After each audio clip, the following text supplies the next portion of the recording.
আমার এই সাধারণ জীবনের অসাধারণ একটি ডেইলি ব্লগ তোমাদের সাথে শেয়ার করব। চলো ব্লগে চলে যাই। আমার নানির মেয়ে মানে আমার মা আজকে বাড়িতে নেই, সো সেই জন্য বাড়িতে আজকে আমার অনেক কাজ। আমার মার পরবর্তীতে তো আমাকেই কাজ করতে হবে, তাই সকাল সকাল ঘুম থেকে উঠে পড়লাম। প্রথমেই বিছানাটাকে সুন্দর করে গুছিয়ে নিয়েছি। আর আমার হচ্ছে সবচাইতে পছন্দের জায়গা হচ্ছে আমার এই বিছানাটা, তাই আমি সুন্দর করে গুছিয়ে নিয়েছি। তারপর এখানে আমার র্যাকটাকে আমি সুন্দর করে গুছিয়ে নিয়েছি। তারপর এখানে অনেকগুলো কাপড় ভাঁজ করলাম। আমি যেহেতু টুকটাক দর্জি কাজ করি, তাই আমার এই টেবিলটা সবসময় এরকম অগোছানো থাকে। যতই গোছাই এরকমই হয়ে থাকে, তাই সুন্দর করে একটু গুছিয়ে নিচ্ছি। সব কিছু এলোমেলো হয়ে আছে। আমার অনেকগুলো কাস্টমার অর্ডার আছে, এগুলো কমপ্লিট করলে কিন্তু আমার ঘরটা একটু ফাঁকা ফাঁকা লাগবে। আর গাইস, একটা সংসারে যে কত ধরনের কাজ থাকে একটা সংসারিক মেয়েই জানে। আজকে হয়তো আমার মা বাড়িতে নেই বলে আমি এগুলো করতেছিলাম। গোছানোর কাজগুলো কিন্তু আমি করি, কিন্তু রান্নাবান্নার কাজগুলো কিন্তু মাই করে থাকে। কিন্তু আজকে আমার রান্নাবান্নাও করতে হবে। এই যে আমার গোছানো কমপ্লিট। তারপর এখানে আমি চলে যাব ফ্রেশ হতে। আমার ফেস ওয়াশটা তো এখানে শেষ হয়ে গিয়েছে, কোনো সমস্যা নেই, আমরা বাঙালি, এটা কেটে পরে আরো 10 দিন চালিয়ে নিব। আর এই যে এখানে সুন্দর করে ফ্রেশ হয়ে তারপর এখানে একটু পন্স আর হচ্ছে লিপ বামটা দিব। তারপর চলে যাব আমি অন্য কাজে। আর এই যে এখানে আমি অনেকগুলো থালাবাড়ি ধুয়েছি, এগুলোই হচ্ছে আমি সুন্দর করে মেলে দিচ্ছি। আমার তো এখনো সকালে নাস্তা করা হয়নি, তাই আমি ফ্রিজ থেকে এখানে নারকেল আর হচ্ছে মিঠাই বের করলাম। আজকে আমি পিঠা বানাবো। আমি কিন্তু কোনোদিন পিঠা বানাইনি, আজকে মা বাড়িতে নেই আর আমি হচ্ছে একা একা পণ্ডিতি করে পিঠা বানানোর জন্য চলে আসছি। গাইস, আমার মনে হচ্ছিল যে আমি পারবো, তাই আমি চলে আসছি পিঠা বানানোর জন্য। আর এটা হচ্ছে চালের গুঁড়ো। চালের গুঁড়োর ভিতরে কিন্তু একটু পানি আর হচ্ছে লবণ দিয়ে ভালো করে মিশিয়ে নিয়েছিলাম। আজকে আমি দোকানের মতো করে পিঠাটা বানাবো। আমাদের গ্রামে তো চালের গুঁড়ো, মিঠাই আর হচ্ছে নারকেল একসাথে মিক্স করে পরে পিঠা বানায়। আমার থেকে তো এরকম করে পিঠা বানালে বেশি ভালো লাগে, তাই আমি আমার মতো বানাচ্ছি। প্রথমে এখানে আমি চালের গুঁড়ো দিয়েছি, তারপর একটু নারকেল দিয়েছি আর হচ্ছে মিঠাই দিয়েছি। তারপর উপরে আবারও চালের গুঁড়ো দিয়েছি। একটা কথা খেয়াল রাখবেন, চালের গুঁড়ো নারকেল দেওয়ার সময় কিন্তু বেশি জাতাজাতি করবেন না, আলতো করে সবকিছু দিবেন, তাহলে কিন্তু সুন্দর করে পিঠাটা সিদ্ধ হবে। গাইস, আমি পিঠা বানাতে পারি না, তারপর তোমাদের সাথে একটু টিপস শেয়ার করলাম। পারি না বলে কোনো শব্দ নেই, চেষ্টা করলেই কিন্তু পারা যায়।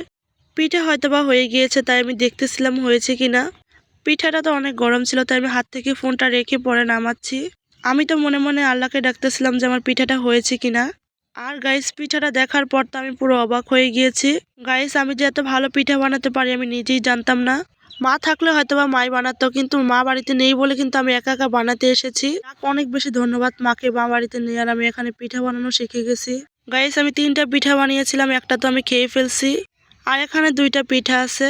পিঠাটা অনেক বেশি মজা হয়েছিল, যার কারণে আমি আগে একটা খেয়ে ফেলছি। আর এই যে তোমাদেরকে ভিতরটা দেখাচ্ছি, অনেক সুন্দর হয়েছে মাশাআল্লাহ।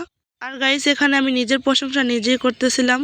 কি করব গাইস, এত সুন্দর হয়েছে পিঠাটা, নিজের প্রশংসা না করে পারলাম না। সকালের নাস্তা হিসেবে তো আমি এই পিঠা খেয়েছিলাম। আর তোমরা কে কে এই পিঠা বানাতে পারো অবশ্যই কিন্তু বলবে। কার কার এই পিঠাটা পছন্দ অবশ্যই কিন্তু বলে যাবে। আমি তো 2টা খেয়ে ফেলছি, আর খাবো না, এই একটা আছে। তারপর সকালের নাস্তা সেরে এখানে একটু খেতে আসছিলাম। এই যে এটা হচ্ছে আমাদের লাউয়ের বাগান, মাশাআল্লাহ। আমাদের লাউয়ের বাগানটা কিন্তু অনেক সুন্দর, মাশাআল্লাহ বলে যাবে সবাই। আর আমাদের লাউ গাছগুলোতে কিন্তু অলরেডি লাউ ধরে গেছে। এই যে বড় বড় গাছগুলো দেখতে পাচ্ছেন, এগুলোর ভিতরে কিন্তু লাউ ধরেছে। এই যে দেখতে পাচ্ছেন, দেখালাম তোমাদেরকে। আর এই যে এটা হচ্ছে লাউয়ের ফুল, মাশাআল্লাহ অনেক সুন্দর। অনেক দিন পর কিন্তু আজকে আমাদের লাউয়ের বাগানটা তোমাদেরকে দেখাচ্ছি।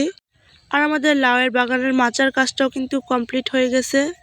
এখন তোমাদেরকে পুরো বাগানটা দেখাবো, যে দেখুন মাশাআল্লাহ অনেক সুন্দর। আর আমি খেতে আসছিলাম হচ্ছে এই শুটকিগুলো মেলার জন্য।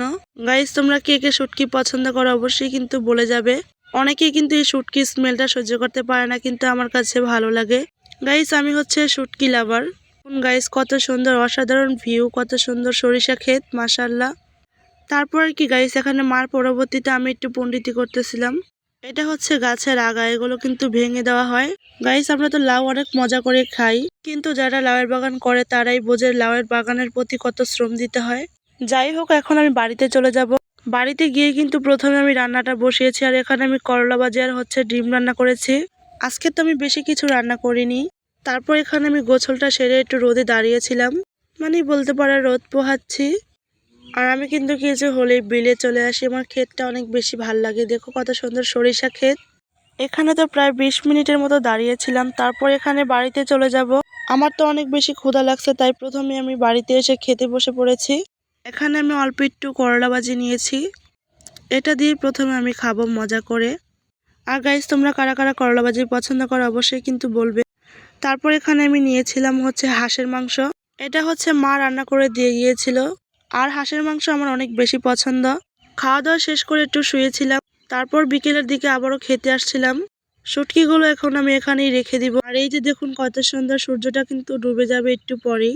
এখানে আমি একা একা লাউয়ের বাগানের কিছু কাজ করতেছিলাম, মানে গাইজ পরিচর্যা বলতে পারো। এখানে আমি লাউয়ের বাগানের পরিচর্যা করতেছিলাম, নিজে নিজে যতটুকু পারি ততটুকুই করতেছিলাম। আজকে তো আমি অনেক বেশি ক্লান্ত ছিলাম, কারণ আমি আজকে অনেক কাজ করেছি। আর গাইজ যেই ছেলেরা বলে যে মেয়েরা বাড়িতে শুধু বসে থাকে, কোনো কাজ নেই, সো গাইজ তাদের জন্য এক বালতি হচ্ছে গোবরের পানি দেওয়া হবে, কারণ তারা সেই গোবরের পানিটারই যোগ্য।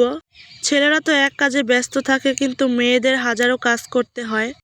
যাই হোক, ছেলেদেরকে অনেক কথাই বললাম। আর এই যে এখানে হচ্ছে আমরা আগে খেলতাম অনেক মজা করে। আর এই যে দেখুন এখানে কত সুন্দর সুন্দর ফুল হয়ে আছে। আর এই যে দেখুন এটা হচ্ছে সিমি মটর, এটা হচ্ছে মটর গাছ, আর এটা হচ্ছে মটরের ফুল। গাইস এই ফুলের কালারটা আমার কাছে অনেক বেশি ভালো লাগে। আর বিলে আসলে কিন্তু অনেক ধরনের ফুল দেখা যায়। দেখুন এটা হচ্ছে একটা ফুল। আর এখানে আমার আব্বু গরুর ঘাস কাটতেছিল। এগুলো হচ্ছে গরুর খাবার। আমরা যে কলির শাক খাই এটাই হচ্ছে গরুর খাবার। এখানে দেখুন কত সুন্দর সরিষা ফুলগুলো ঝরে গেছে, আর এগুলি হচ্ছে সরিষা। তারপর বাড়িতে এসে আমি আমার ছানা পোনাদের কিছু খাবার দিলাম। তারপর ওরা তো অনেক মজা করে খাইছে। আর আমার মুরগিগুলো কিন্তু অনেক ভালো, আমি ডাক দিলেই কিন্তু চলে আসে। তারপর আমি মুরগির খোয়ার থেকে 2টা ডিম বের করেছিলাম। যেহেতু সন্ধ্যা হয়ে যাচ্ছে তাই মুরগির খোয়ারে যাওয়ার জন্য সিঁড়ি দিয়েছি। সারাদিন এত কাজ করেছি, সন্ধ্যাবেলা কিছুই বানাতে ইচ্ছে করতেছিল না, তাই এগুলোই খেয়েছি। সন্ধ্যা বলতে কি গাইজ, রাত 8টার মধ্যে কিন্তু আমি এই পিঠাগুলো খেয়েছিলাম। রাতে আর আমি কিছুই খাইনি, পিঠাগুলো খেয়ে কিন্তু শুয়ে পড়েছি। সো গাইজ আমার আজকের দিনটা এইভাবেই কেটেছিল কাজে কাজে। সো গাইজ আমার সাধারণ জীবনের একটি ছোটখাটো ব্লগ তোমাদের সাথে শেয়ার করলাম। তো গাইজ সবাই ভালো থাকবেন, সুস্থ থাকবেন।